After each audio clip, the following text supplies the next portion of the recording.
It's going to go somewhere across the bottom of your buttocks that you're happy with. So the first thing that goes through my mind if I see bad posture is, I guess I feel sad for people, because it doesn't have to be that way.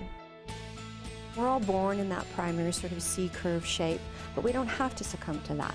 If we do exercises to help keep us upright, to keep the spine long, what we call axial elongation in Pilates, and if we rotate the spine in different directions, we can stave off that C-curve that we develop. So this is a different technique that we're going to be doing now.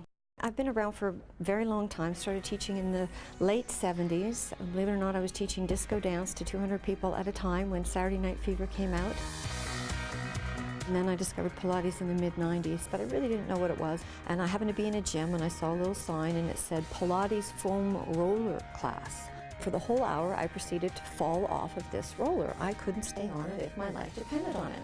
And I thought I was this super fit, woman who'd been teaching already for 15 years. So I knew right away that there was something to this. I knew it was just the trajectory that my life had to take.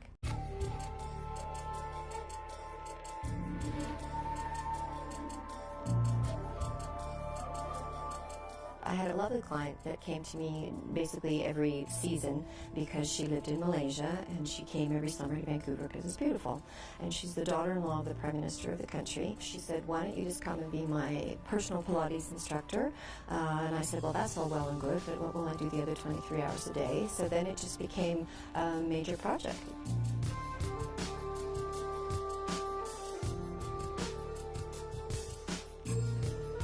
There was this lineup. It was this massive lineup that went all the way around the block, and I said, wow, what's that?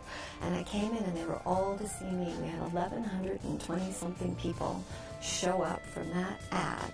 And they had brought me in for a week, and I ended up staying for a month. I was teaching a lot of royalty, a lot of high-end government officials. The Queen of Malaysia was a regular client of mine who's now become a good friend. The most famous person I ever trained was Al Pacino, but he didn't like Pilates.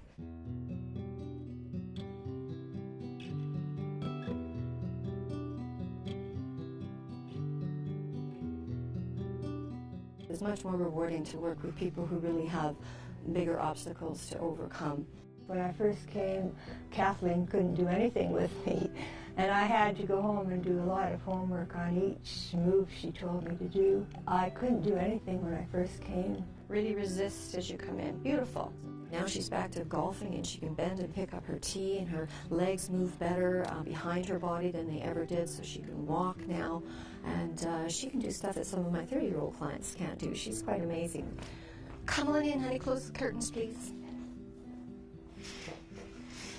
So you just had a treatment? I did. I don't know if people realize how much it takes. It drains you down when you're in pain, constant pain. And so from going to there to like doing all the things that I do now, I still can't believe it. It blows me away. So those are good tears. I can't express how happy it makes me feel to be a part of people's lives in that way, that they trust me to come in and work so intimately with them. There it is. And now move your chest. Exhale.